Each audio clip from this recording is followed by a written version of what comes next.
Okay, hello everyone, and thank you very much for joining us today on the 14th New Conversations Initiative virtual tour, building on the 2018 Provincial Awareness Tour around the demographic realities and labor market challenges of New Brunswick.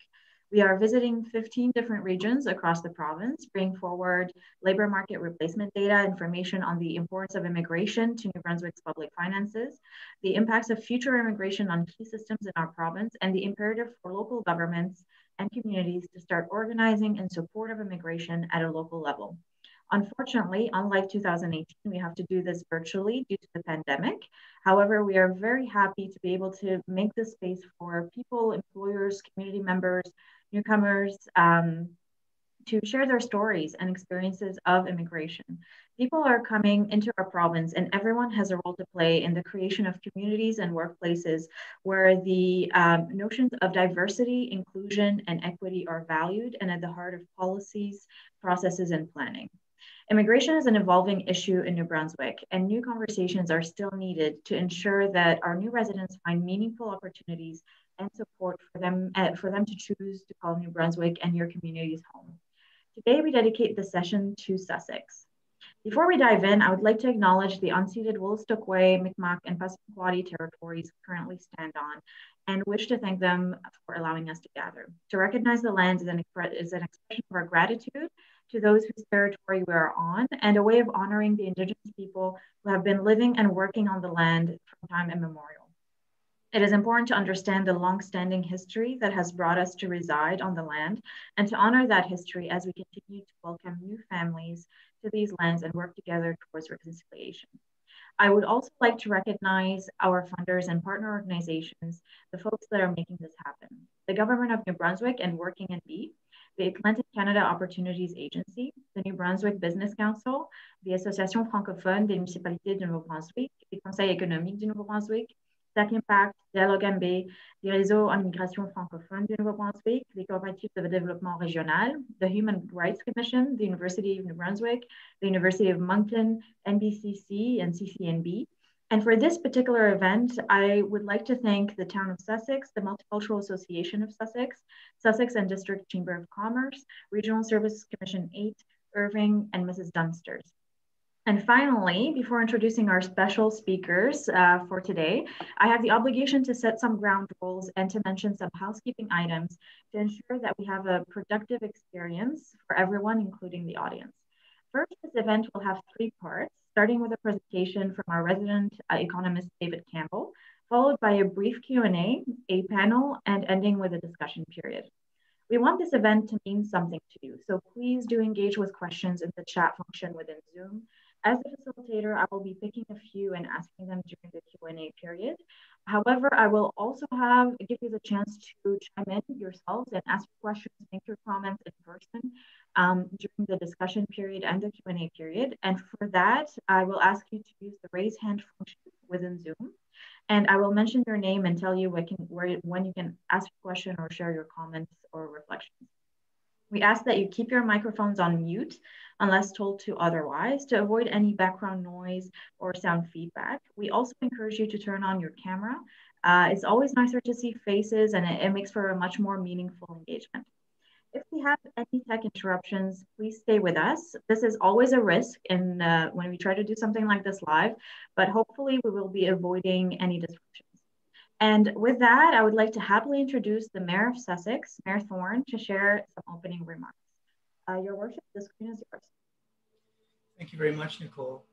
Just before Nicole went live with this, I was just saying to her and a few others that were here how grateful I am to be given the opportunity to say a few words, and how grateful I am to be leading a community that has done, as far as I'm concerned, a wonderful job in promoting and supporting individuals from across the world who choose to call Sussex and New Brunswick home. Immigration, as we know from, at least I learned several years ago, is bigger than just opportunities for people who wish to immigrate to Canada. It's necessary for Canadians. It's necessary for New Brunswick. If we're going to have a strong economic future, we need to have immigration. We need to have strong immigration policies.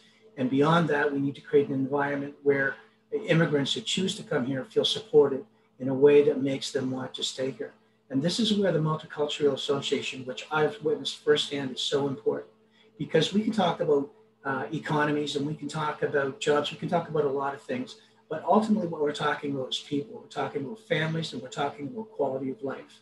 And I think that the more diverse your society is, the better your society is. And when I look at some of the events and see firsthand the support that immigrants are getting from the NB Multicultural Association, it just makes my heart soar. And I'm sure, and I know that these families appreciate that. Often when I'm going down Main Street, I'm going by the old Bank of Nova Scotia, the old Kings County record office where the Multicultural Association is now. And I see people sometimes waiting to get in, laughing, chatting, having a great time. And this is the type of support, this is the type of environment that's going to ensure that those who want to make New Brunswick home, those in particular for our community who want to call Sussex home, that we can ensure that these people feel supported, feel welcomed, and feel part of the community.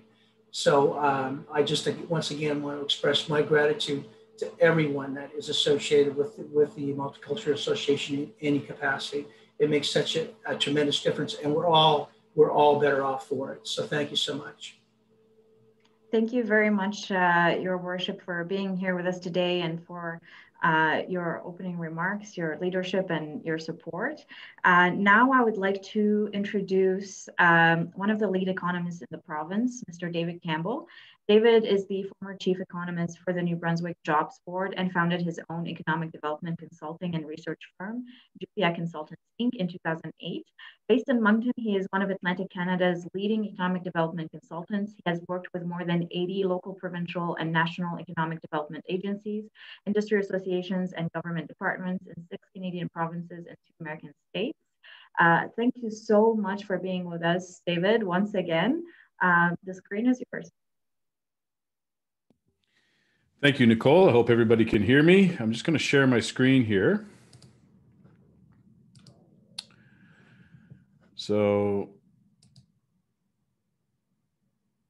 okay, so hopefully everybody can see that. I'm really glad to be with you virtually in Sussex. I was actually in Sussex over the weekend. We went out to the ice caves, my wife and I, and then we had a nice meal and coffee in the town. So it's a beautiful place. Looks like a going concern. This is exactly the kind of thing we'd like to see: vibrant, small, and larger communities all across New Brunswick.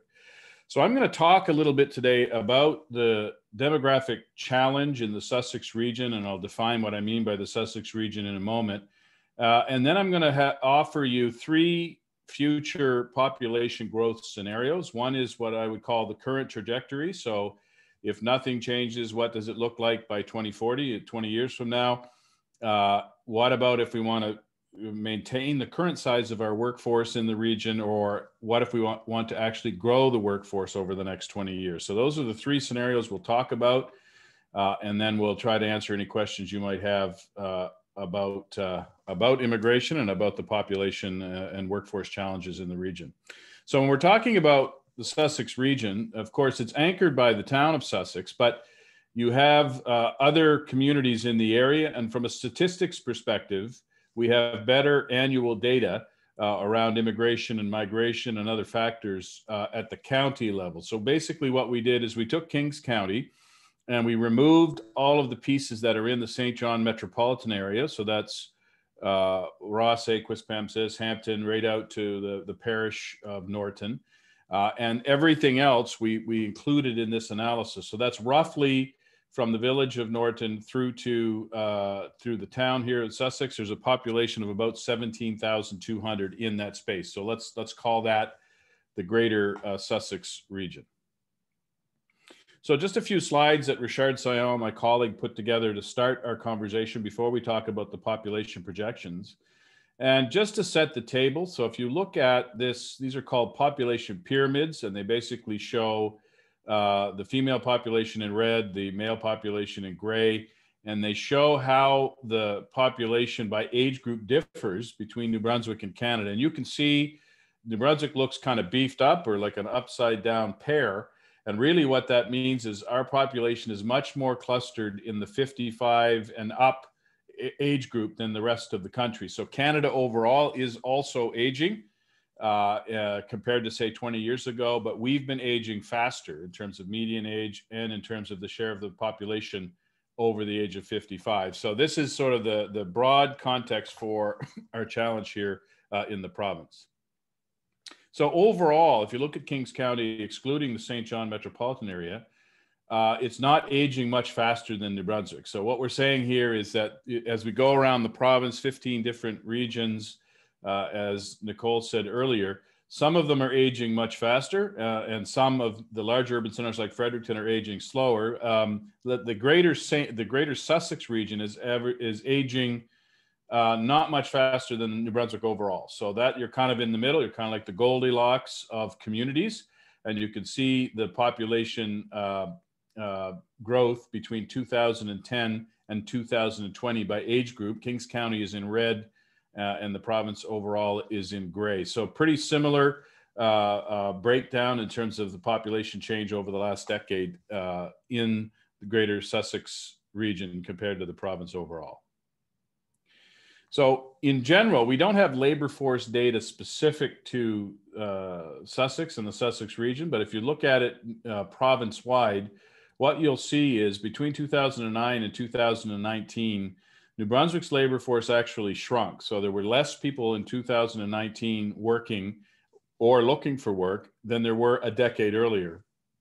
And what that has done is it's really dragged down our economic growth as measured here by gross domestic product or GDP. So across the country, the real gross domestic product or the size of the economy grew by almost 25% over the decade. And that was driven by good, strong growth in the labor force, which you can see here in the gray bar. Now, again, the labor force doesn't grow as fast as economic growth because we're getting productivity gains and other kinds of gains. But in general, there is a correlation between the labor force, employment, and overall economic growth. So in New Brunswick, we only saw about a 10% increase in real GDP over the decade compared to an actual decline in the size of the labor market. And that actually is creating a number of challenges in terms of fiscal sustainability for governments, but also in terms of workforce and the private sector across the province. So this is one example of what that looks like. So this is the population aged 15 and 65. So just the number of people in the greater Sussex region that are age 15 and 65. And it's just one measure of what's going on with the population. So if you look at the population 65, that's been growing strongly ever since about more than a decade ago. And now at the same time, the population age 15 has been slowly declining. So if you look back in 2005, there were about 270 people in the area just aged 15. And now that's dropped to less than 200. So this is just one way to visually depict what's going on in terms of demographics in the region. And that is ultimately, again, what's driving the reality of these numbers. These lines will continue the direction they're going if we can't attract younger people to move into the area over the next decade and more. So this is the school age population, or the age population age 5 to 18. The axis on the left is the Kings County, excluding the St. John metropolitan area or the greater Sussex region. And the axis on the right here is the Moncton CMA. So what you're seeing with the red line here, which is the greater Sussex, is a decline in the school age population from over 3,000 in 2010 to about 2,800 in 2020. Now, the good news is this curve is not that steep, and it's actually been bending a bit. You can see it in the data. So the good news is we're actually starting to see that flattening out. And if we can attract more young families and young people to the region, those numbers should level off and even start to grow. Now, the Moncton example, which is included on this chart, is just to show you what happens when you start to attract a lot of relatively young newcomers to your community. You see this big increase in the school age population. So I'll talk a little bit more about that later in the presentation. So this is another very important challenge for the province, and this is the difference between public sector and private sector employment. So Richard Saillant has looked at this in a lot of detail, and this specific chart, if you look at the left-hand axis, That's the private sector employment over the last 20 years. If you look at the right-hand axis, that's public sector employment over the same period. And what you can see here is that private sector employment peaked way back in 2007, and it's been more or less declining since, whereas public sector employment has been increasing basically since the same period, since after the Great Recession in 2008. So this is a real challenge for the province, because if we lose more private sector employment or private sector industry, that puts more pressure in terms of the ability to fund the public sector, because we have to raise taxes to be able to fund public sector. So if the economy is not growing, if the private sector economy is not growing, it makes it increasingly challenging to be able to sustainably fund the public sector. So the other thing Richard has looked at is the impact on healthcare. So what this chart is showing you is the estimated additional annual healthcare spending induced just by the relative aging in New Brunswick through 2035. So if you take out normal inflation or normal increases in costs, if you just look at the fact that we are aging much faster now than we were in the past, that is going to add about 1.1 billion in current dollars, or in 2017 dollars, to provincial government spending by 2035. So that's a huge issue. And really what's driving that is that the baby boomers who are starting to turn 75 now, over the next 15 to 20 years, they will double from about 70,000 now to 140,000. So we want to make sure we have a sustainable and high quality healthcare system to support them and the rest of New Brunswickers over the next 20 years. And one of the ways we need to do that is by making sure we have enough workers to drive economic growth so that we get the tax revenue to pay for these important public services. So the good news is immigrants are moving into non-urban centers. So this is the number for 2017, 18, and 19. So in 2019, we had about 6,000 permanent residents admitted to New Brunswick. That was a record year, really up almost double from 2 years ago. So very strong growth, which is good news. But it's important to point out that over 1,000, just under 1,100 of those located elsewhere in New Brunswick. So represented on the bar here by the gray. So the good news is immigrants are not just settling in the big three cities. They are settling in other parts of New Brunswick, including Kings County here. And I think that's an important trend that we need to see continued and expanded in the coming years. Now, we have the data for COVID-19 for 2020. And unfortunately, we did see about a 50% reduction in the number of permanent residents admitted to New Brunswick because of the pandemic. But we're hopeful those numbers can rebound here in 2021 and get back on track in 2022 and beyond. And the only other point I'd make here on this slide is that the area we're looking at, the area with the population of about 17,000, did attract 66 immigrants, according to Statistics Canada, in 2019-2020. So population growth in K-12 education. So we talked a little bit about that before, but I just wanted to show you the results of a study that I did for the Multicultural Council a year or so ago, which looked at what would happen if we continued to see an increase in the number of immigrants settling in our province over the next decade. Now, the reality is, if you look at the population breakdown of newcomers, most of them are already coming as couples with children. So this is much different than Ontario, where there's a lot of unattached single people arriving in the province. We are seeing a big skew in the number of young families with children already settling in the province. And this is good news for us, because if the kids are in school, you know, a slightly older couples tend to be more stable, and the retention factors tend to be much higher with young families than footloose professionals. So what this chart is showing is that if we didn't have any newcomers at all, we'd actually see a decline in the K-12 enrollment of born in New Brunswick enrollment from a little over 90,000 down to less than 84,000 within a decade. So a slow but steady decline in the K-12 enrollment.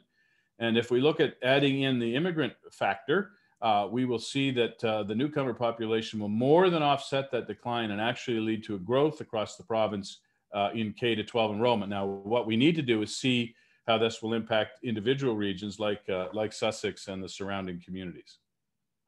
So let's talk a little bit in the next few minutes about the population growth projections. So basically what I was asked to do is look at what is the current trajectory of the population. And again, this is not just for the town of Sussex, this is for that wider area with about 17,000 population. So what's the current projection based on the demographic data that we know? And so that's what I did. It, obviously these kind of projections are complicated and they're probably never going to be completely right, but they're showing potential futures based on the three scenarios that we put on the table. And I would say, why does the region need to grow its population? Well, if you look at the economy, we took a look at it. There's a lot of strategically important industries like agriculture, manufacturing, tourism, others. The town of Sussex particularly is becoming an important services center. And all of these industries need workers. And on top of that, there's new growth opportunities that could be exploited if we had the workers. So there's about 740 businesses in that area we talked about. Most of those, or many of those, are in the town of Sussex. And there is a risk that many of these businesses might have to leave and go down the road to, say, St. John or Moncton if workforce demand cannot be addressed. So these are the three scenarios, as I mentioned earlier: current population trajectory, population growth needed to maintain the current workforce size, and population growth needed to expand the workforce at an average annual rate of 0.5. So here are those scenarios. So this is the baseline scenario. So based on the model that we put together, and you'll soon be able to download this model from the Multicultural Council website or the New Conversations website, and it explains the methodology. But basically, Statistics Canada does provide population projections for New Brunswick going through 2068. We took those projections through 2040 for the province, and we modified them based on what's happening specifically in the Sussex region that we defined earlier. So that's how we came up with this. We're using the high growth scenario for the province, and we've modified that population projection based on the specific dynamics in the Sussex region. And you can see that the population is expected to decline very slightly by about 500 between now and 2040 if nothing changes. The workforce, however, will decrease by 15%. So if you look at the age breakdown of that population area, a large share of that population is over the age of 55, and they will be retiring over the next 20 years. And there's not enough young people right now coming through the system. And so you're going to see a big gap in the workforce by 2040 if we can't see more population growth or more younger people moving into the region. And again, there will be a difference between the town, let's say, and some of the rural areas around the town. But regionally, these are the numbers we're looking at. And that could lead to a potential loss of our export industries. As I mentioned earlier, a lot of that workforce, or increasing share of that workforce, might be required in healthcare and personal care and home care, putting further pressure on the private sector. And some businesses might end up moving to Moncton or St. John to find workers, and there won't be enough workers to develop new industries and new opportunities. So what if we want to maintain the current size of the workforce, which in 2020 is estimated to be around 8,300? Well, based on the model we put together, we would need to see population growth of about 12% or 2,000 over the period. And that requires a significant growth in the population, but we did see it in the region back in the 80s. So it's not uncommon, it's not without precedent that the greater Sussex region could grow at this level or even more if you look at the history in the last few decades.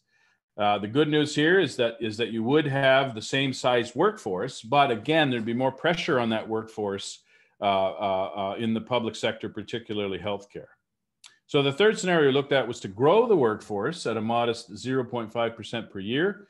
And in order to get that, we would have to see population growth in the region of about 23%, or 3,900 on an absolute basis. And that would lead to a workforce increase of 800. And again, this is because of the aging population. That's why you need such a larger population growth to offset the many that are going to be leaving the workforce over the next 20 years. If we could do this, we'd have workforce to meet the expected demand for local services and the workforce to grow new industries in the Sussex region.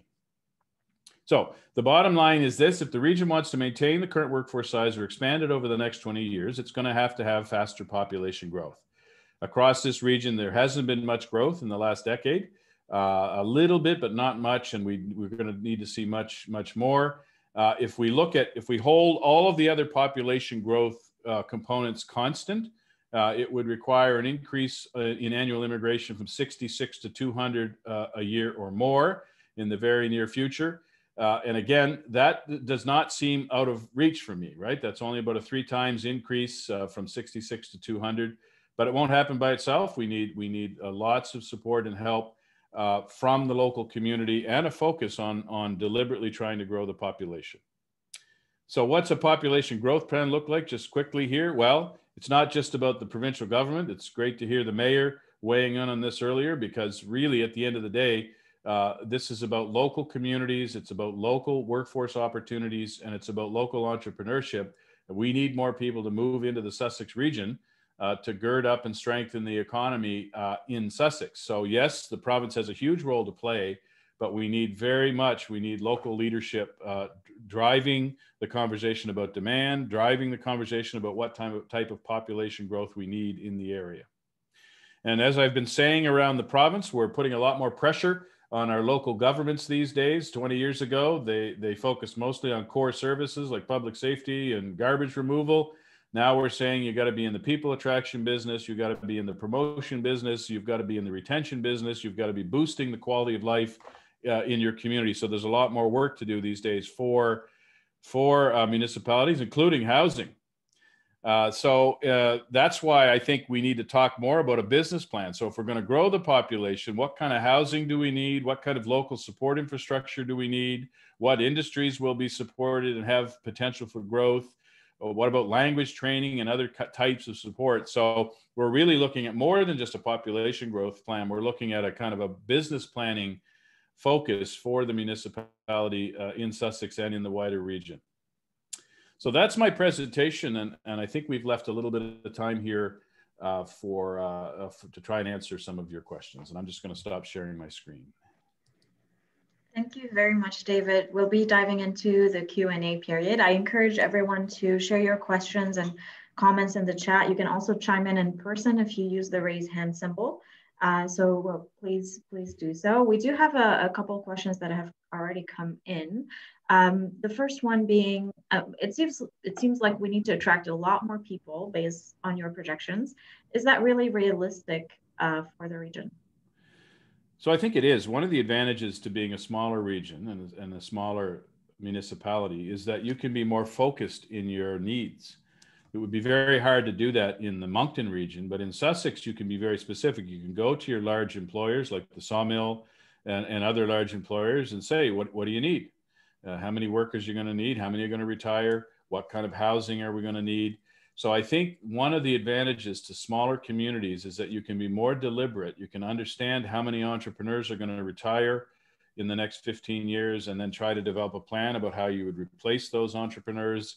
If you look at the farming sector, same thing. You can kind of look at it and say, okay, what are the transition needs over the next 20 years? So it's quite a bit of work. I'm not suggesting it isn't.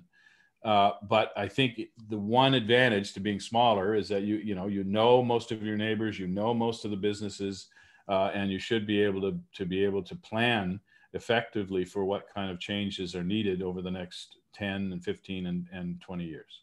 Great, thank you so much, David. Mayor Thorne has his hand up. Mayor, please share any questions or comments you have. Yes, thank you.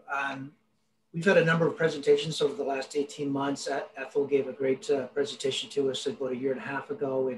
It really galvanized the council, and actually, by sheer coincidence, she was hot on the heels of Robert Fawcett from JDI, who were bringing in a lot of immigrants for the forestry sector. And there are a number of things that any municipality can do to encourage growth. And I could go through the whole list of those things, but it's, quality of life, making sure that everybody has the things available to them. But we recognize that housing is extremely important. And right now, the housing opportunities here in Sussex for apartments is zero. You statistically speaking, I mean, you may find one or two, but statistically speaking, you can't get anything. And we know that one of the challenges is affordable housing. And we know that we need rental units. Most immigrants require rental units until they, 5, 6, 7 years out, till they get established legally in Canada, decide they want to stay here, and are able to build, the type of deposit that they need to purchase a home. So we recognize many things. And one of the things that we've been doing is immediately following the presentation that Ethel gave us, we met with contractors throughout the region to talk about the demand. And we did spur, we're doing an 81 home development up here that we have actually been the catalyst for that. We're hoping that the construction of this type of home is going to free up a lot of existing housing stock that could become affordable homes for people with families. But all that said, I'm just really prefacing what I'm about to say here, is it's extremely difficult to get developers to build anything other than high-end units. They want high-end units, whether it's rental or housing or otherwise. And who doesn't want high-end housing unit? I mean, we all do, but that comes with a price tag. So one of the things that I think collectively every municipal, and I've been reading, in Moncton, St. John, elsewhere, what type of development, housing development, residential development is taking place. And I know that encouraging the private sector to become involved in affordable housing is extremely tough. I don't know what the solution is, but I just wanted to acknowledge the fact that we are aware of that and acknowledge that we are trying to do something about it, because municipalities, we can become catalysts, we can become facilitators, but municipalities, particularly smaller ones, don't have the capacity to wholesale become involved in housing and social issues. We'd love to, but you simply don't have the capacity. And God bless Moncton for the efforts that they've made in this last year, where they're contributing $6 million to be matched by the province to create housing. I admire that capacity. But anyway, I just wanted to make that comment. Great, thank you very much, Your Worship. David, do you have any reflections on what the mayor mentioned? Or he's absolutely right. As we've been saying around the province, that's an absolute roadblock. People are retiring; they're not leaving the community. So for everybody that retires, you need new housing units, and they need to be affordable. They don't need to be necessarily subsidized by government. I think people confuse the two, but we do need developers to build reasonably affordable housing options, and we need them in small and large communities around the province. And as I said yesterday, in Moncton, across Europe, a lot of small communities actually own a lot of housing. And I know the mayor said that's not a tradition here, and it's not a tradition here, but it's in the public interest to solve this problem. And something that's in the public interest requires municipal, provincial, and federal government to get together and solve it. We're not talking about something that's kind of a nice to have. We're talking about something that's absolutely critical to growing the population in Sussex and the wider region. And in terms of the construction sector and the developers, yeah, we've also got to work more closely with that group and figure out how to solve some of those problems, because they're not really ramped up. They're not really large enough. They don't have the capacity to maybe build the kind of housing we need over the next decade. So what are we going to do? How do we grow the construction sector to be able to actually build this housing once we figure out how to do it in the coming years? So it's a challenge, but it's on the radar of government. It's good to see that it's on the radar in Sussex, because it's going to be a barrier to growth in the years ahead. Great, thank you so much, David. Elena Lockhart has her hand up. So Elena, will give you the opportunity to unmute and share your comments or questions. Thank you. It's dangerous if you unmute me. I'm encouraged to see all of these faces here today for this conversation, and thank you, David, for your continued insight on population growth and the impact of immigration. One of the things that I have seen here in Sussex, and I've had the opportunity to work with the Multicultural Association on the board, is that it is an effort by all sectors. So as Mark has said, the municipality has been there, the Multicultural Association is there, supported by the New Brunswick Multicultural Council, and as well business has been there. And I think that has been a big part of the conversation that has happened over the last several years now in New Brunswick. Businesses have been very vocal about their workforce needs and about the challenges that they will have as businesses to stay here and continue to grow. So housing is one area we can work together on. Another one that we've identified as a real barrier here in Sussex, and I assume in other communities as well, are licensed daycare spots. So it's a cultural thing that quite often your kids go to someone down the street that cares for kids, or a family member, or what have you. If you're a newcomer to a community, whether you're a new immigrant to Canada or whether you're coming from another part of Canada, you're not as apt to send your children to an unlicensed daycare. And there is a true shortage there. We, as I understand it, the waiting list is several years long. So that is something else that we need to tackle. But the good news about all of these conversations is that these are challenges associated with growth. For so long, we talked about decline and the challenges associated with that. And I'm happy to be having these conversations about how do we meet these needs related to growth. And I'm very happy to see Sussex on the front end of those conversations. Thank you very much, Elena. David, do you have any reflections on what Elena shared? I just want to remind everybody how important Elena was to the immigration renewal we're seeing in the province right now. She made it a big priority when she was in Ottawa and had set up a commission and so on. And I think a lot of the changes that we've seen, a lot of the opening from the federal government to increase the numbers into New Brunswick has a lot to do with her. That's why she's one of my favorite New Brunswickers. She knows that. But I think she's right. This is a multi-pronged challenge. Daycare is a huge issue. We heard this issue in Charlotte County as well. We've got to find ways to solve that problem. It might still require unlicensed, but it has to be in a way that it's comfortable to the newcomers, right? So I don't know how you solve that. Hopefully you can find licensed daycare spaces, but that is another barrier because we're attracting young families. We may be attracting some retirees, but the focus here from a workforce perspective is to attract younger families and younger workers. Thank you very much, David. Frank Jope, I'm probably butchering that, but Frank has his hand up. We'll give you a chance to unmute and share your comment. Yeah, hello. As a dairy farmer and an immigrant, I felt let down a little bit by the government because farming is on a decline, and I think government policy has a lot to do with that, especially the trades agreement we've seen signed by the recent governments. For example, in my industry, the dairy industry, we could have 18% more farms because that's import or the access from outside Canada. So I feel really been let down, and really I'm preparing for plan B, get out of the industry. I have difficulties finding the right labor at a reasonable price. I see lots of vacant farms. I don't see a policy in place to deal with these farmlands and keep them in farmland. We are short on food and vegetables. We are short on beef. We are short on grain. And there's no vision there to reuse that resource. Having lived here for almost 40 years and been involved somehow in the community, I also find the lack of planning.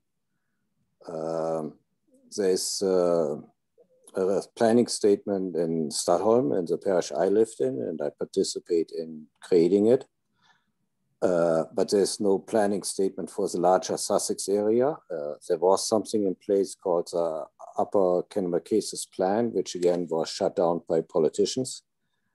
And that planning has to do with housing. It allocates building lots to take the pressure away from agriculture so that we can afford the farmland, because we cannot pay $10,000 an acre. And we need the development in a matter that we can service these people too. Thank you. Thank you very much, Frank, for your comments and reflections. David, do you have anything to add? No, of course, this greater Sussex region is the dairy and sort of farming heartland for New Brunswick. And it's just an amazing industry for that area. And there's such a demand for local food now and local dairy, local products. I'm disheartened by what Frank said, but I think there's some of that there. I think that, you know, I'd like to see a renewal focus on agriculture in this province. So hopefully that'll be part of the solution. We do have a lot of agricultural land that's falling fallow, being converted to other uses. And I think that's going against the grain of what we're seeing nationally and beyond, where people want to consume more local products and they're prepared to pay a modest premium to do so. So I hope Frank's in there. He knows what's going on. He sees it a lot more than I do, but I hope that will turn around in the coming years. Great. Thank you so much, David. Due to time constraints, I think we'll be moving forward to the panel, but we will be seeing David during the discussion period. So first up on our panel is Ethel Beliveau. Ethel is a founding board member of the Multicultural Association of Sussex. She has volunteered in the settlement office and sits on the finance committee. She has had numerous community presentations, and written several columns for the Kings County Record to provide information and education to the community on the Multicultural Association, welcoming newcomers, the need for housing, opportunities for businesses to employ newcomers, and the importance of population growth for economic development. She and her business partner operated the Subway restaurant in Sussex for 25 years, and she has had experience recruiting internationally, helping her employees settle, apply for new and renewed work permits, etc. So really, she's very experienced, I would say, in the field of immigration, and an amazing person locally who's worked very hard with everyone involved to forward the immigration file at a local level. So hello, Ethel. Thank you very much for being with us today. I will give you your 5 minutes to share your remarks and reflections. Thank you, Nicole. So after the New Conversation Tour in 2018, I joined a group of concerned citizens to incorporate the Multicultural Association of Sussex, MASS for short. And we developed a strategic plan and we sought funding. I just want to share with you our vision, which is an inclusive community that embraces, values, and celebrates cultural diversity. And our mandate is threefold. First, to support newcomers by offering information and services to help them thrive in the Sussex area. Second, through education and events to encourage respect, equality, inclusiveness, and fairness in the community. And third, to support employers by providing guidance to government programs and preparing the workplace for newcomers.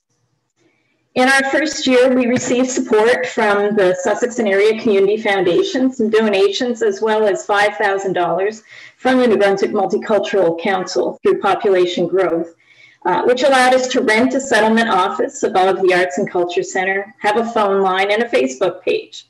We had volunteers who offered settlement services, language training, monthly coffee hour, cooking classes, and social events. We wrote a column in the Kings County Record to educate our community about MASS, our population challenges, welcoming newcomers, and newcomer stories. And we also made several presentations in the community to, again, educate our community about the importance of immigration. In our second year, we received $45,000 from the New Brunswick Immigrant Settlement Support Fund, which allowed us to hire a full-time program coordinator. And she continued building on the work started by our volunteers, increasing our social media presence, hosting events that attracted as many as 100 people, and building partnerships with local other groups, such as the Sussex Regional Library, Sussex Elementary Schools, Sobeys, the Town of Sussex, Kennebecasis Watershed Restoration Committee, just to name a few. And she's also developed good media relations with our local newspaper, which features articles related to our organization and our messaging bi-monthly. This past year, we joined the Rural Settlement Network under the direction of the New Brunswick Multicultural Council, and our budget grew to $220,000. With funding from Immigration, Refugees, Citizenship Canada, the New Brunswick Immigrant Settlement Support Fund, and the United Way COVID Emergency Response Fund. We also received support from Heritage Canada, Canada Summer Jobs, the Town of Sussex, local businesses, community groups, and individuals.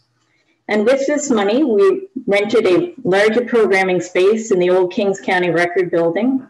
Our program coordinator became our executive director, and we hired a full-time settlement worker and part-time youth engagement coordinator, activities coordinator, and language instructor. This year, we've seen tremendous growth in our service delivery. We have 276 registered newcomer clients and over 1,700 followers on Facebook. Each month, we average 300 service interactions and 10 community connection activities. We've offered workshops such as food safety, first aid, income tax preparation, resume writing, and winter readiness. We've developed resources for schools and early learning centers for multicultural programming, as well as hosting our own culture club for youth. And we have 37 students taking part in language classes each week. We've faced the challenges of COVID, offering in-person service during yellow phases and transitioning to virtual services, events, and classes, offering a blended approach to service delivery. More community members, groups, and employers have reached out to us to learn how they can welcome newcomers, help build a more diverse and inclusive community. And we're also reaching out to other communities in Region 8, like Hampton and Sussex Corner, to offer our support to them as they welcome newcomers. We've had great momentum, and we're seeing change in our community. We have progressed from a community that saw less than 50 new immigrants between 2011 and 2016. That's a 5-year period, compared to 66 in the 2019-2020 year alone. Attitudes about immigration are changing too. Our community members are becoming more aware of our need to grow our population, more curious and interested in other cultures, and are looking to be part of creating a welcoming community for newcomers. But we are only at the start of the journey. We need to continue our education programming, continue our campaign of positive public engagement, and continue to help our newcomers thrive in their new home. In addition, to become a more inclusive community, we need to have infrastructure that newcomers need to thrive.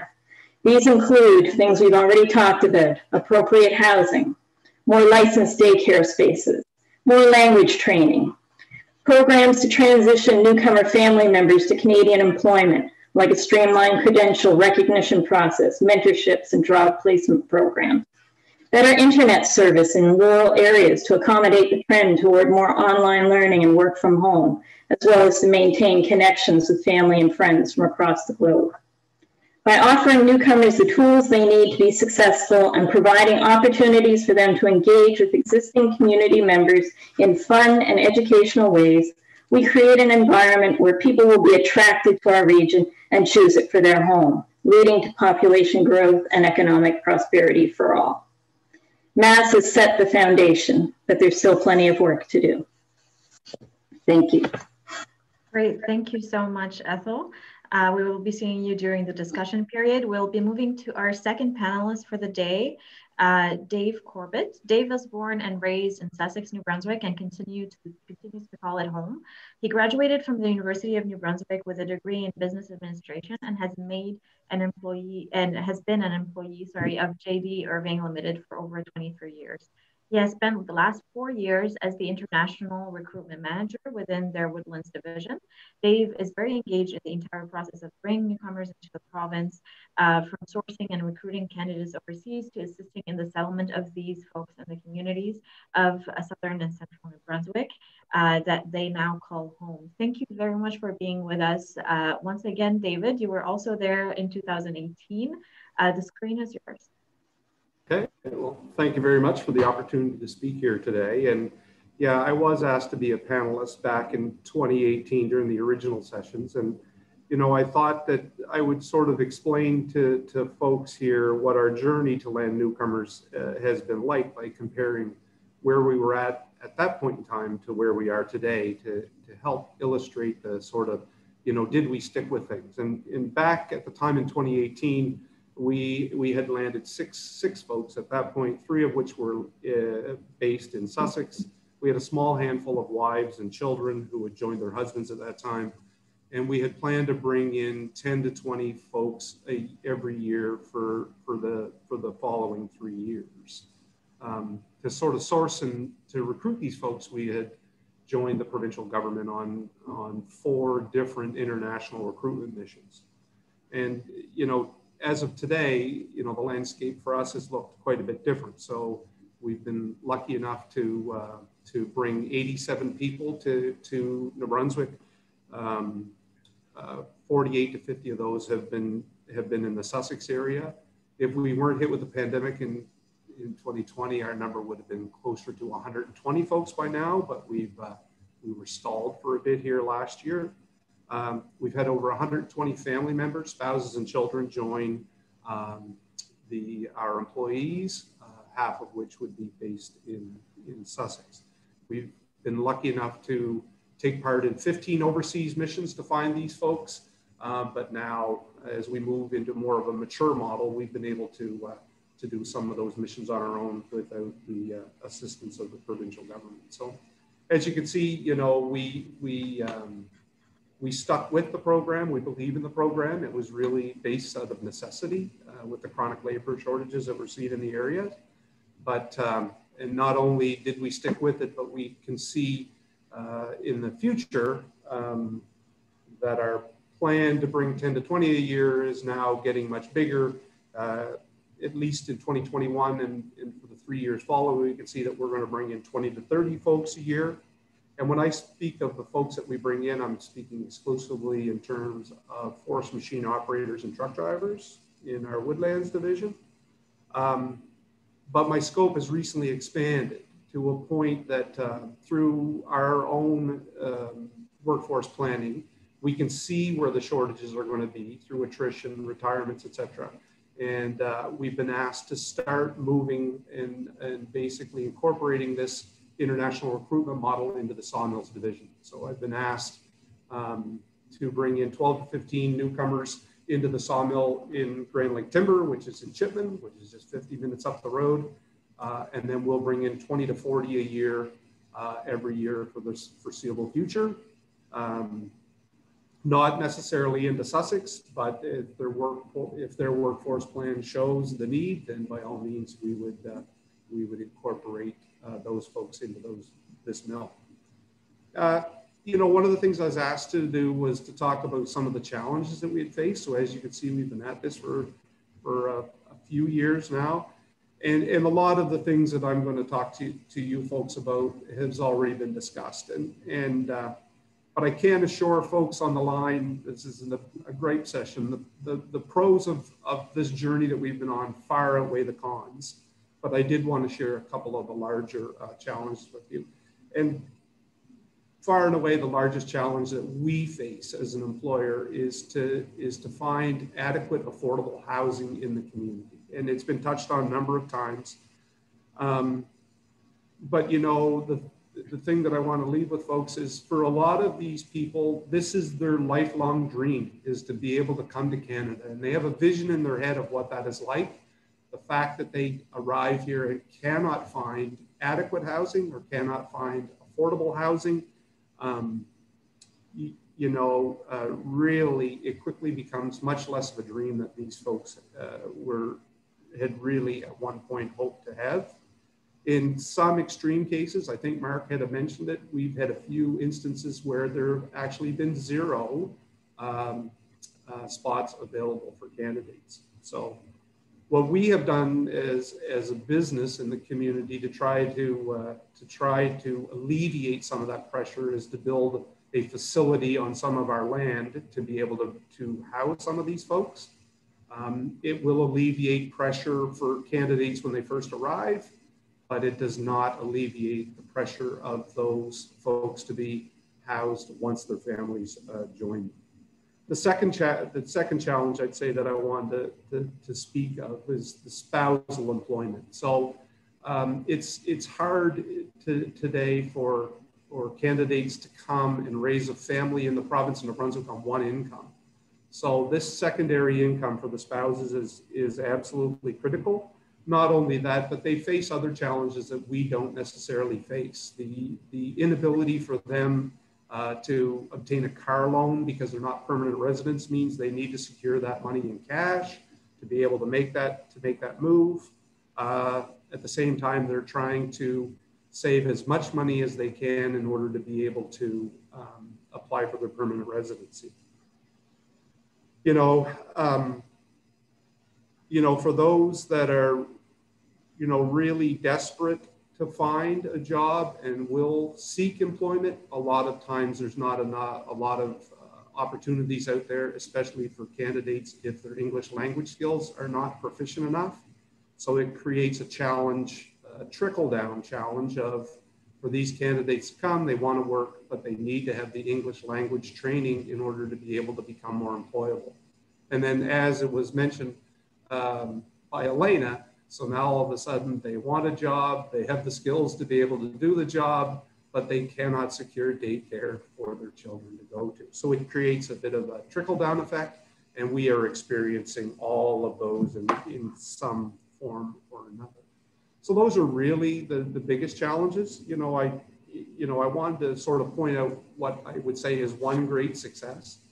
And, the measure of success for us is, we have been lucky enough to bring a number of people into the province. But when I spoke back in 2018, I believe the Multicultural Association of Sussex was 100% volunteer based at the time. So we were at that point very much on our own to figure out immigration paperwork, to do settlement of the candidates on our own. And today in 2021, I believe they have 5 paid employees, 2 of which are full-time, providing the support and settlement services that not only the newcomers need to have, but the employers so need. And then finally, I was asked to share what I would say with other employers. And I, especially those that are hesitant to sort of start down this path. What I'd say is don't be afraid and don't be intimidated to move forward. Our experience is it's a better alternative than living with the housing shortages that we're experiencing today. I think there's never been a better time to do so, and there's a couple of reasons why. Number one, over and above is, like I said, the Multicultural Association is now in place in this community. I've seen it firsthand. They are an excellent resource for an employer to learn how to do it and know that they're being supported every step of the way. And the second thing that I'd say, and the final thing that I'd say, is there's other employers. So there's myself, I know that Dunster's going to speak here shortly, that are doing this. Don't be afraid to pick up the phone and ask. And I know personally I'd be more than happy to share any learnings that I had, because this is necessary. And I think it's going to take the entire community at the community leadership level, at the business level, and at the resident level to figure out how to wrestle all these challenges down to come up with solutions. Thank you so much, Dave. We'll be seeing you during the discussion period. I would like to introduce our newcomer panelists for today. Lilia Lemilianova, I probably said that wrong, but she moved to Sussex with her family from Kiev, Ukraine in 2017. Her husband, Taras, moved first in August, and she and their son joined him in December. Lilia now works at JDI as an immigration administrator, and she's here today to provide the newcomer employee point of view to the discussion. Welcome, Lilia. Thank you so much for being with us today. The screen is yours.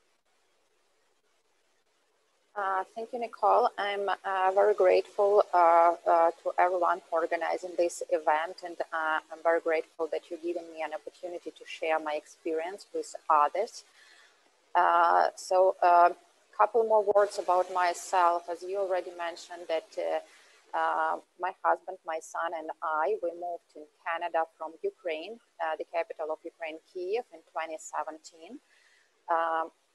I have a master's degree in law, and currently I have a position as immigration administrator in JD Urban Limited Woodlands Division. When we moved to Canada, my husband, he moved first because he got a job offer from JDI as well as a truck driver. And my son and I, we joined him 3 months after the same year. So Taras received a huge support from his employer from the very beginning in terms of settlement as well. And until the time when my son and I arrived, he had already rented an apartment in Sussex, signed up a stop in daycare, and purchased our first vehicle. and he had enough knowledge to help us with settlement process after our arrival. So here are some challenges which we faced with during this long trip. First, rental apartment. So I forgot to mention that Taras, he arrived in New Brunswick. When first he arrived in New Brunswick, he was settled in Chipman. But when it came to a point to find an apartment, it was very challenging to do that in Chipman. So Chipman is a very nice village in central New Brunswick. It has a great community, but at that time they had no options for housing. That's why he made a decision to move into Sussex. It was a little bit easier to find something affordable in Sussex. It was easier than in Chipman, but anyway, we have already mentioned that it's still a big problem with housing in Sussex. So second, it was vehicle. There is no programs for newcomers where you can buy a brand new car from the very beginning once you moved. So that's why each newcomer must have cash to buy a used vehicle. So what we did from the very beginning.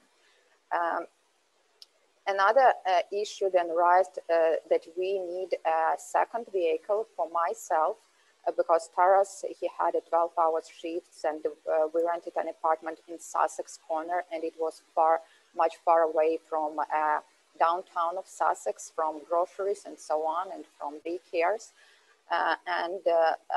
It was another challenging to buy a second car. So that's why he bought like a junk car just to have an opportunity to go to his work and return home. Then the third is daycare. We've talked about that already much, but Taras, he was lucky enough to find a Lisa's Playhouse and we had a spot for my son. And I would like to mention that it's a great spot and I'm very thankful for all of their staff. So they did a lot for us. And Ostap, this is my son's name, I believe he was the first immigrant in their daycare. And that's why they allowed me to be with him the first days of his, the very first days of his being in daycare. So I was with him. I translated to him every step because he was 4 years old only, and he didn't speak English at all at that moment. I also asked them to use a Google Translator on their cell phones, and the teachers were nice enough to use that, and they when they wanted to tell him something, they used this Google Translator. So they were very, very helpful, and it was really a really great experience. So also at that time when we moved, the community had their first language, English language classes. I believe it was in Sussex Elementary School. And I decided to visit these classes, not as much as for English, because I had a good level of English when I moved here, but it was more for myself, it was more about communication. At these classes, I met Shona Betts and Cassie Healy. They are the founders members of Multicultural Association of Sussex. And when I met them,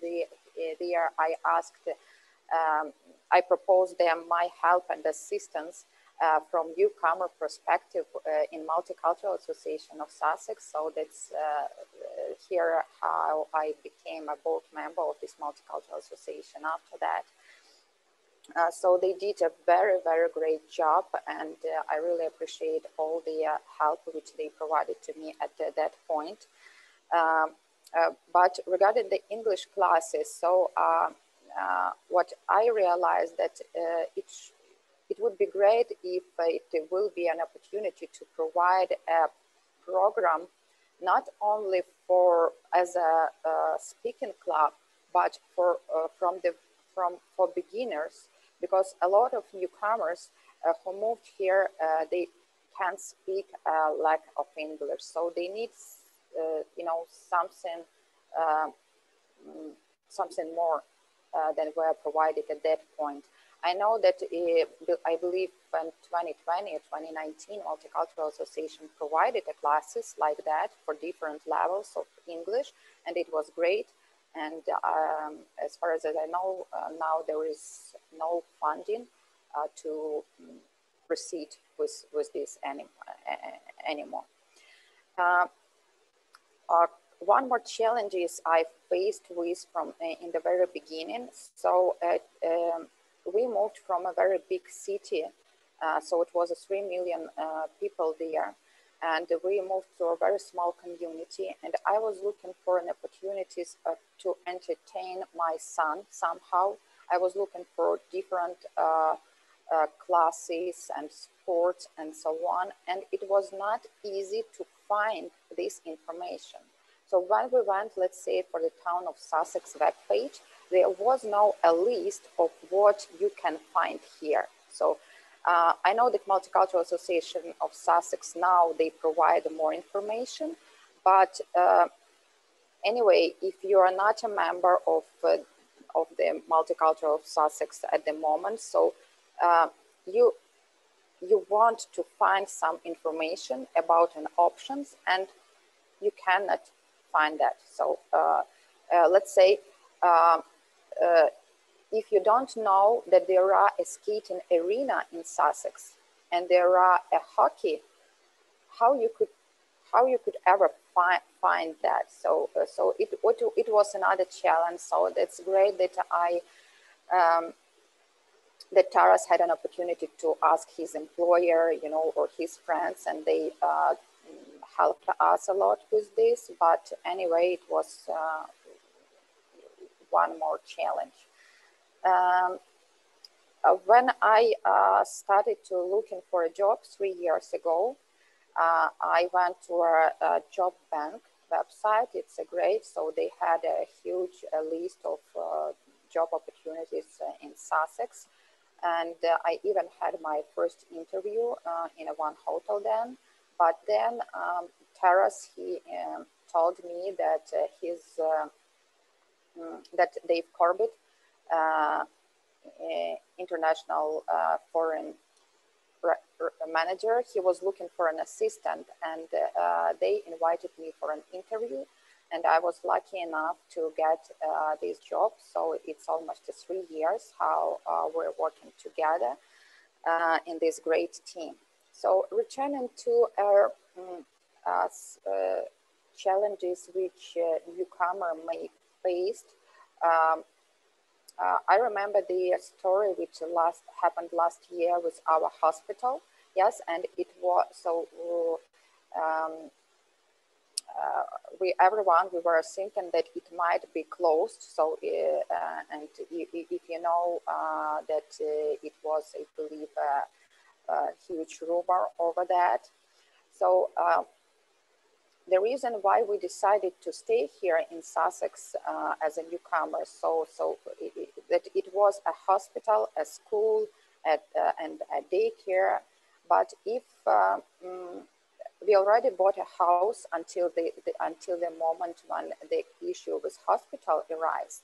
But I would tell you, if I would ever know that it might be an opportunity that we have a hospital closure in Sussex, we would think twice before purchasing our property here.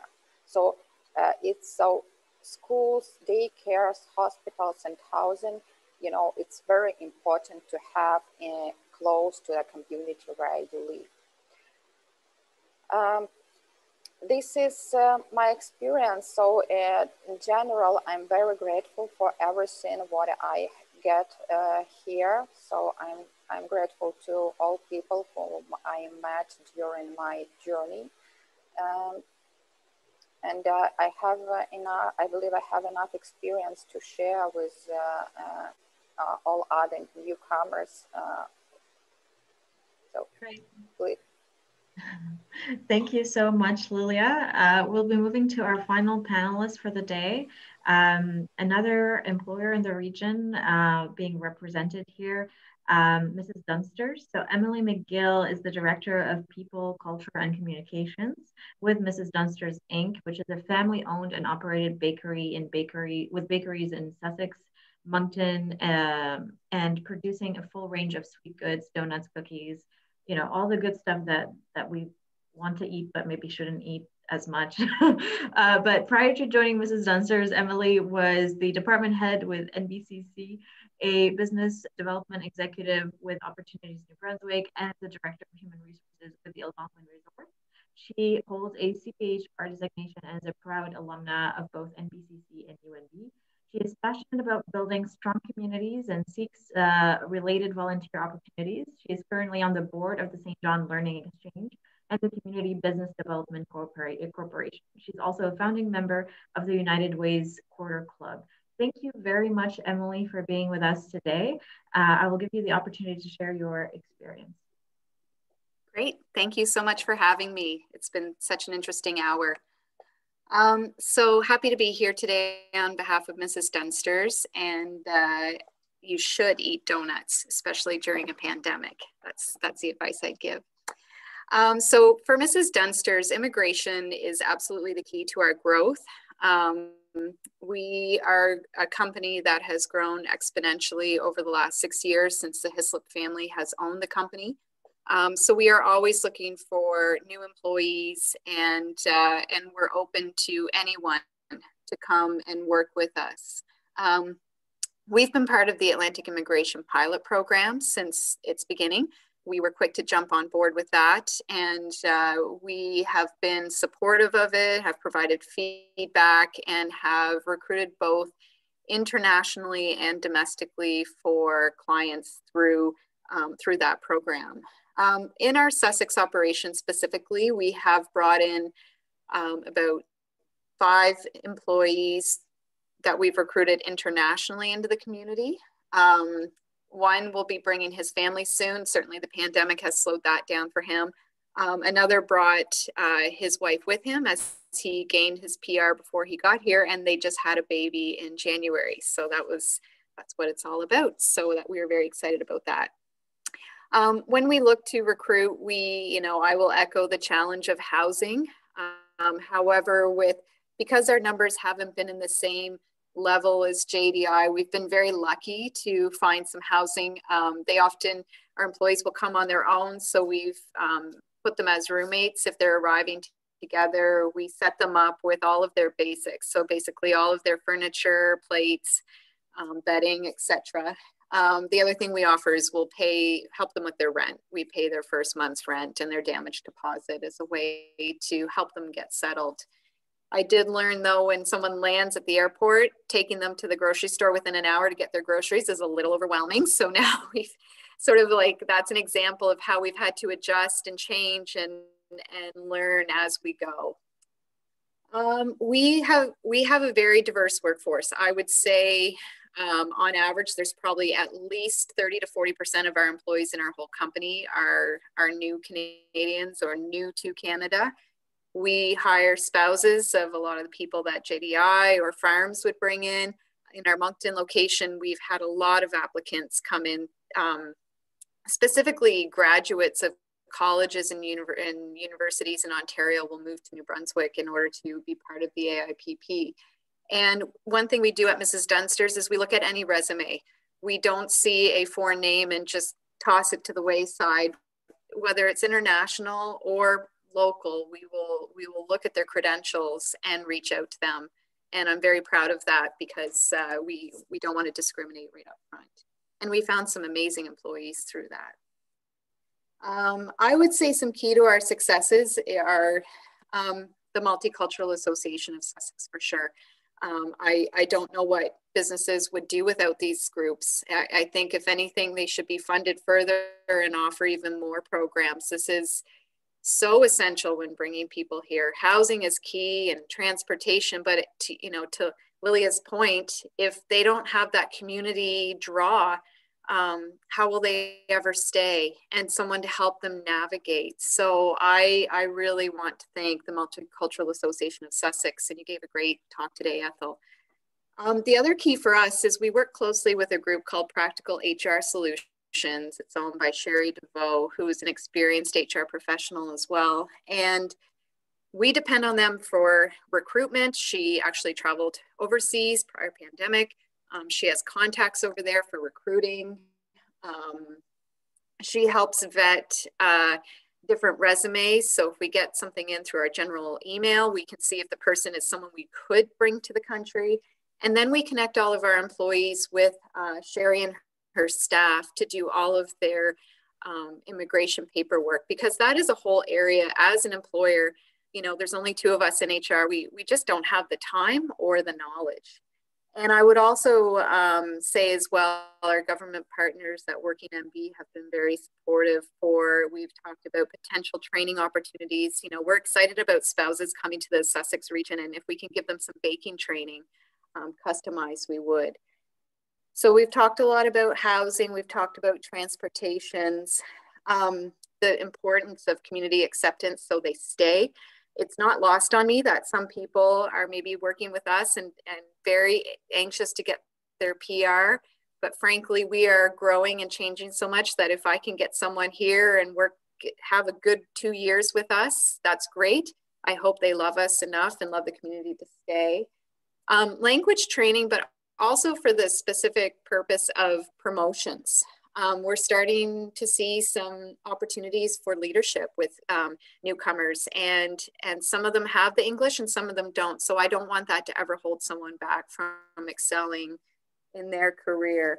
And the last thing I'll say is, also looking to support HR professionals in cultural awareness training. I was very lucky through my experiences at ONB and MBCC to be exposed to a lot of different cultures.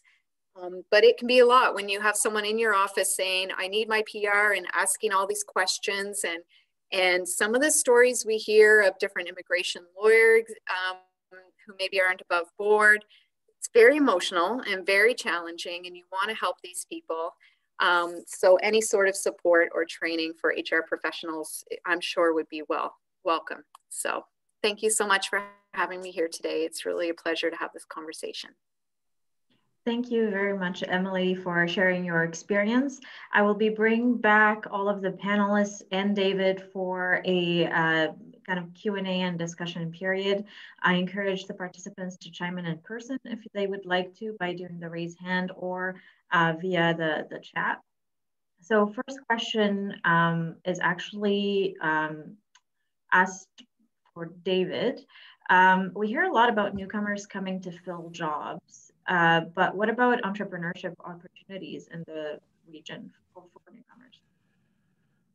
Yeah, it's a huge issue. 45% of business owners in Kings County are over the age of 55, or were at the time of the last census in 2016. So a lot of these folks, farmers, small business owners, retail service providers, they're all heading toward retirement, and we need a plan to replace them. And in fact, we need a plan to renew entrepreneurship in Sussex and the greater region. So that, again, it's something, as I said before, that's doable.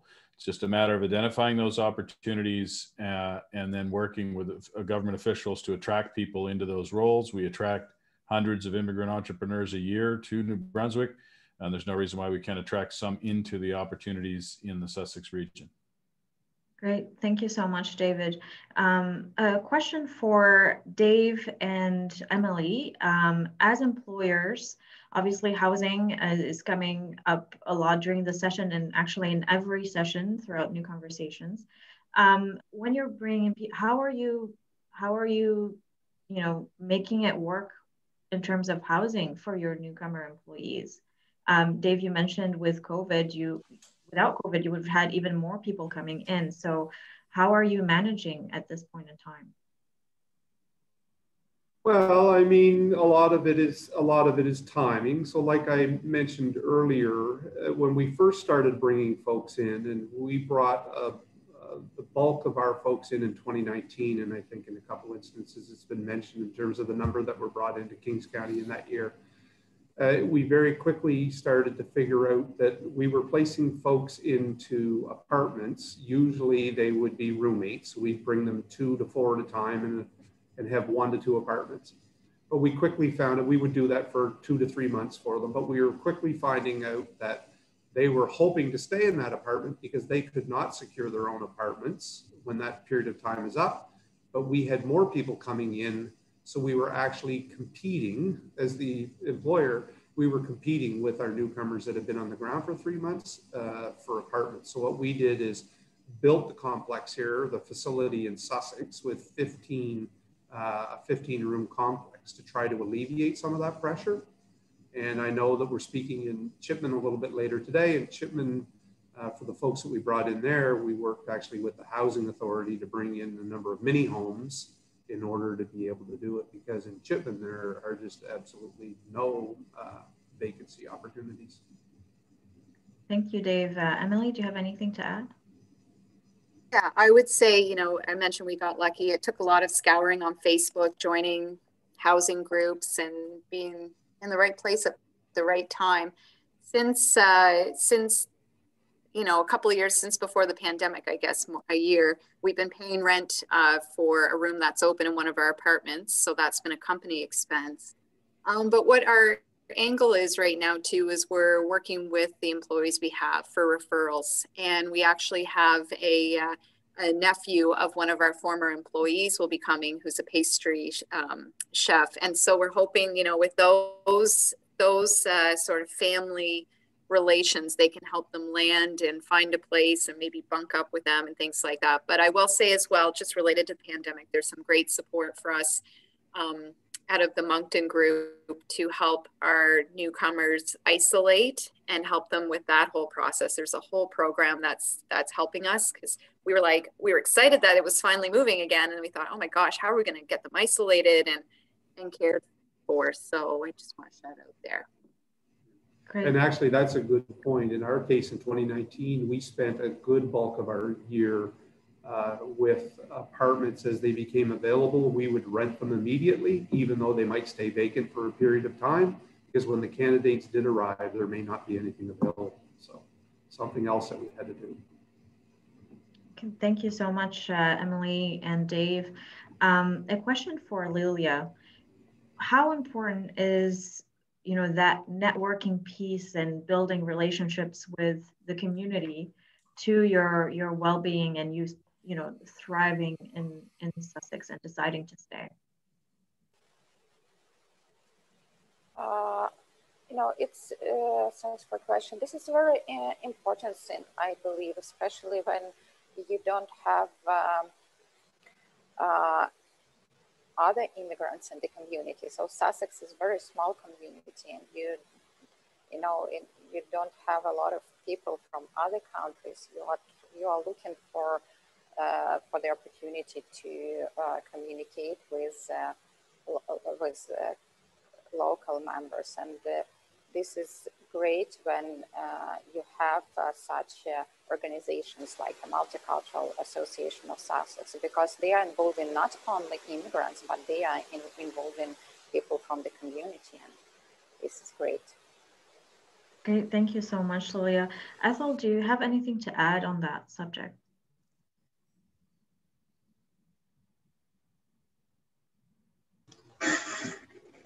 I guess I would just add that a big priority for us at the Multicultural Association is to make sure that newcomers don't feel different than the rest of the community members.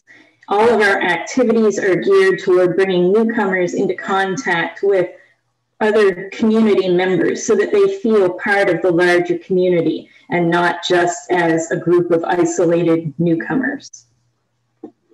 Thank you so much, Ethel. A question for David. You mentioned earlier during your presentation great population growth in the past, in the late 90s. Why did that occur? What can we learn from it, you know, given the current realities, and how can it help us kind of manage at this point in time? think it was the 80s, although I've done 15 of these, so I might be confusing one or the other. But I mean, the reality is usually when you see a spike in population, it's because something is happening. You see growth in an industry, whether it's the dairy sector or the dairy processing sector or agriculture generally. I think there was a little bit of a bump there a number of decades ago. So I don't know why the population grew then, but it's interesting. If you read the report, when you get a chance to download it, you'll see we actually show housing by the number of houses built in the region in the 70s, 80s, 90s, and 2000s right to this day. And you see this sort of like this, right? So you're going to have to triple your housing, new housing building in the Sussex region, but that's just what you were building back in the 80s. So we've just got to get back to a culture of building housing in the Sussex region, and that entails where do you find the developers that are interested in building in the Sussex area, and again the discussion earlier about the rental units and affordability and so on. So it's a challenge, but we have history of doing it. I don't have those numbers in front of me here, but we did, again, in the 80s and maybe even the early 90s, we were building 3 times as many housing in the Sussex area than we are today. Great, thank you so much, David. Another question for you actually coming in. Do we have any recent data on the impacts of COVID on the population in the region? So we don't have it specifically for Sussex. So I think the people that live there probably have a little more intuitive sense of what's going on. But we know province-wide that the number of permanent residents settling in the province dropped by about half in 2020 compared to 2019, which was disappointing because before the pandemic hit, even in the first 2 months, we were well above the growth trend. Now, some of that is IRCC processing. We know there's a number of people that are in limbo in the province, and their work permit might have expired or another permit, and they're just waiting for their PR. So there's some of that going on as well. But the numbers were down significantly in 2020. And as I said, I hope we can get back pretty quickly here in 2021 to growth. But I don't know, the population just in general, the year over year population in the town of Sussex grew very, very slightly the last year. And I think we'll see those numbers starting to tick up as we see more immigrants settling in the community. Thank you, David. A question for Dave and Emily regarding newcomer spouses and partners. Obviously, you employ some of them yourselves, but how important is it for them to find opportunities in the region? And what would your message be for other employers in the region that are hesitant to employ those spouses due to language barriers or any other kind of fears or concerns? I'll start with Emily. My advice would be to just do it. They've been some of our most wonderful employees and wonderful additions. And, it's interesting too, listening to you, Lilia, saying I have a master's in law. So many of the spouses coming to you are trained professionals in some sort of field. So they're used to working, they like to work, they like to contribute. We'd like our employees to have some working English because of health and safety reasons and understanding the process, and they really come along. But one interesting story is we were employing a spouse of her husband was brought over to work on a farm, and then she started working for us. And in the midst of that, the requirements changed for language. So he did not have the language skills to be the primary applicant anymore. So it had to switch to her. And because her English skills were there and she was with an employer that was us, that was involved in the AIPP, we were able to just flip it and get her involved as the primary resident. So that made us feel really good because we were able to keep a family in the community who have children. And and again, I mentioned earlier, the Working NB folks will set up any sort of training program similar to essential skills programming to help with the incorporation. But I think it's really important for especially women coming over too to have that independence and contribute. And the thing to remember too is a lot of our employees are sending money back home. So having that double income not only helps them here, but helps their families back in another country. Thank you, Emily. Dave? Yeah, and I mean, I would agree wholeheartedly. Yeah, we see the same. We've been lucky enough to have a number of spouses work for us. The work ethic that we've seen and the reliability has been wonderful, where it's been lacking by even some of the folks locally. And so it's been very good. They've been very good assets. You know, I think the thing that I would say that I think we as the region could do a bit better job is to figure out a way that all employers could better understand just how many spouses are out there looking for employment. And a lot of times there's really no avenue to do that today other than picking up the phone to say, hey, look, Emily, just want to let you know we have 4 truck drivers arriving and their spouses will be here in a month's time and they'll be looking for work. If there's a way that we could figure out collectively as a community how we could share that information amongst all the employers through either a workshop or some sort of a session, and then have it be some sort of a regular, a regular session, I think it would benefit us all. Great, thank you so much, Dave.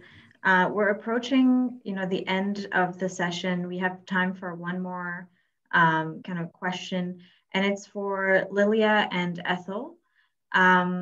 What would your advice be for newcomers coming into the region at this point in time? And also, how would you like to see the community progress or grow moving forward? I'll start with Ethel.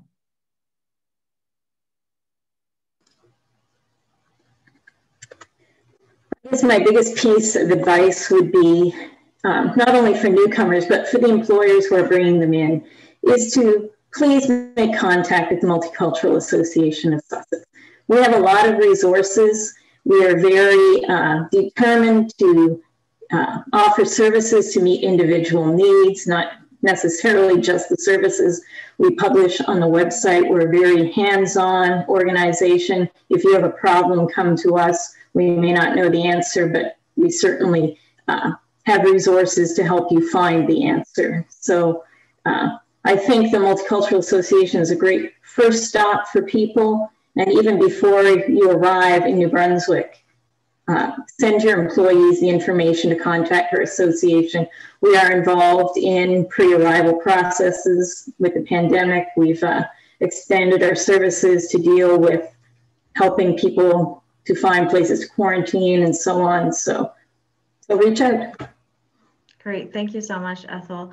Lilia?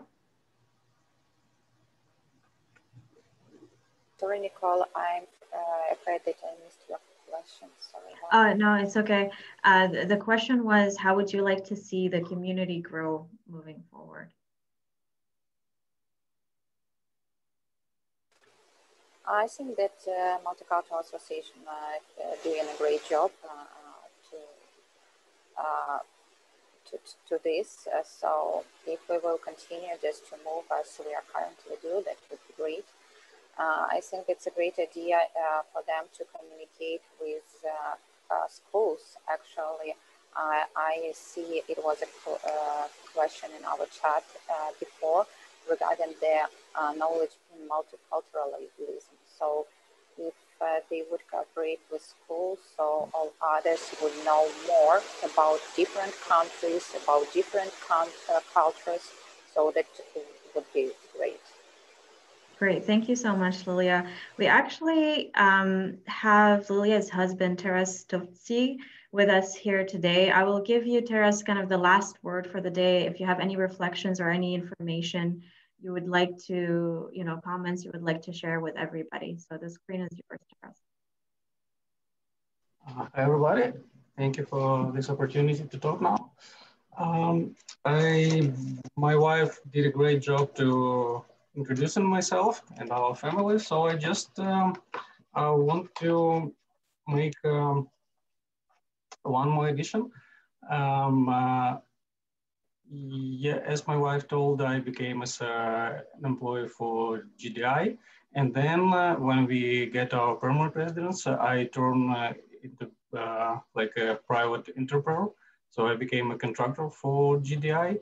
And now I'm a kind of small employer in the province, and just want to share some information how it's to try to find employees for myself. So I'm in the trucking business. I've got a couple of trucks. So I'm looking for truck drivers every time, and it's hard to find truck drivers. So I tried different ways, talking to another drivers at gas station, call people who I know, who was my shift partners before.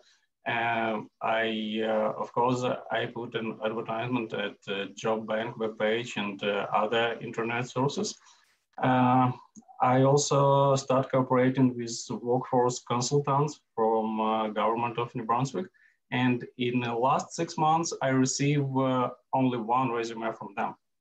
It means, yes, it's just the statistics from a small company, just one resume from government workforce consultant. It means that they don't have candidates. They don't have enough workforce, enough people who are interested in work in our region. I also got a couple of phone calls and messages from other drivers who saw my ads on Job Bank or whatever. And they were from different rural communities in New Brunswick. They were ready to move into Sussex for this job. But after a week or two, they called me and told, sorry, I cannot find an accommodation for myself in Sussex. So housing. It's one more time, it's a big, big problem. It's a problem why I moved 3 years ago from Chipman to Sussex. And now I face same challenges, but in other role. And now it affects me more because I need to pay loans for my trucks and I don't have a workforce to run my company. So I decide if I did a long way from other continent to Canada, I decided that I can start hiring people from overseas. I decided to become a designated employee for Atlantic Immigration Pilot and other immigration programs in New Brunswick. I tried to apply. So I asked Mr. Dave Corbett to help me to give some kind of information because he already did that way. So he gave me all information I need for this. So I became a designated employer to bring people overseas, but then COVID happened. And now with all that restrictions and rule for self-isolations for international workers, I faced roughly $3,000 for one employee just for self-isolation rules to stay in Toronto, Montreal airport hotel, and then 2 weeks here in New Brunswick. So, and in addition to that, I know that I need to help. It's not a law, but I know how it is. I need to help employers for first month or two to settle here in Sussex, and it will charge me for another $3,000 roughly. So $6,000 for just one employee, it's too much for a small business. Unfortunately, I cannot afford this. So now I'm still struggling for workers. And what is my plan? My plan for next year is not to grow. I cannot afford to grow my company. So I will try to save, to survive, but it is really difficult. What my wife was talking, when my wife used to talk about about vehicles, she told that immigrants are not allowed to buy a brand new car. I assume that she was not mentioned that brand new car that all immigrants looking for a luxury life. Actually, it was like we immigrants, especially if you got a work permit, you are not allowed for a loan. So in a rural community like Sussex, we don't have a public transport network. So we should run bicycles or cars, whatever. So immigrants need to have a lot of money and the employee might support them or not. But to buy a vehicle, to live in Sussex, it's a mandatory for newcomers to Sussex. And as I told the newcomers, are not allowed for loans. I remember then when I just arrived to Canada, I applied for a credit card at bank and my application was declined. They told me, wait a couple months, we will see that you got salary, some cash flow going through your debit card, and probably then we give you a credit card. And now, just probably one to me mistake, I would say emotional part. What I face when people respond on my ads and I'm doing conversation via email or text messages with them, they send me driver's license, driver's abstract. I transfer it to my insurance company. Then I call the people to inform that my insurance company is okay with them, so we can start about training and start working. And when people hear my voice, hear my accent, they disappear. So what happened in September, I spoke with one guy and he disappeared. And then I saw him, he's working for another guy, for Canadian guy, doing the same job for same big carrier. Even truck was same color as mine, but he doesn't tell me that, but I assume that he just afraid to work for immigrant. So racism, yes, I face it. And I think so. And some personal story, I hope my wife will not blame me to sharing it, but approximately a year ago, our 6-year son came back from after school program and told me, you know, Dad, one guy told that Ukrainians are stupid. We are moved from Ukraine. Of course, we contacted management of that after school program. They managed it pretty good. They did a great job. But what does it mean for me? Ask any 6 or 5 years kid what is the best baseball team, and he said Blue Jays. Ask him why? Because my dad told it. So the kids at age 5 or 6 years, they just repeat what their parents told. Immigrants are stupid. Why? Because my parents told it. That's what I think. So at the beginning of our conversation in a chat, I saw that Stephanie was like mentioned some racism racism problems, and yes, I can agree with that.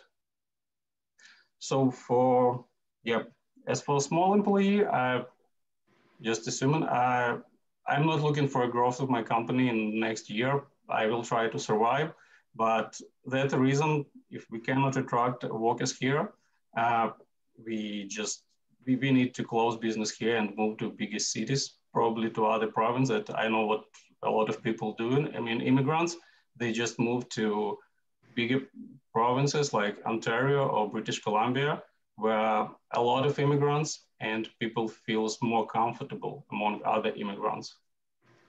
And yep, we need to do something. And thank you for the opportunity to join this conversation.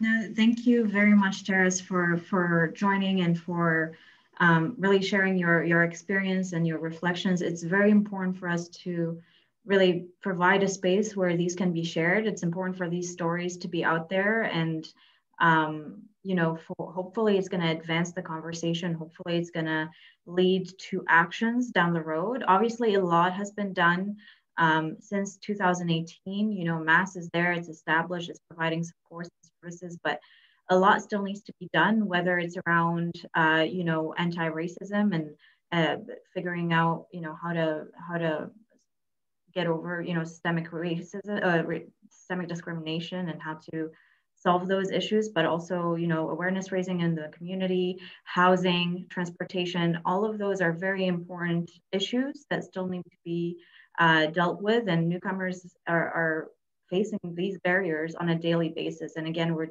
talking about people, we're not talking just numbers and economics. So thank you very much, Taras, and for all of the panelists being here today and sharing your experiences and your stories, and for David to providing, you know, the more economic side of things. Unfortunately, we are at the end of the session and we've gone over time. So thank you everyone for staying with us this afternoon. This session is recorded and will be provided on the New Conversations website. And I'm excited to see how things progress moving forward. And hopefully this event is a springboard to help advance this immigration file and help forward these conversations. So thank you very much, everyone. You will be able to download David's presentation as well as the regional report that he's developed for us in the coming days. So it can be useful information for you moving forward as you plan on a local level. And other than that, I guess I hope that everyone has a good afternoon, and I thank everyone for your participation and your support. Thank you.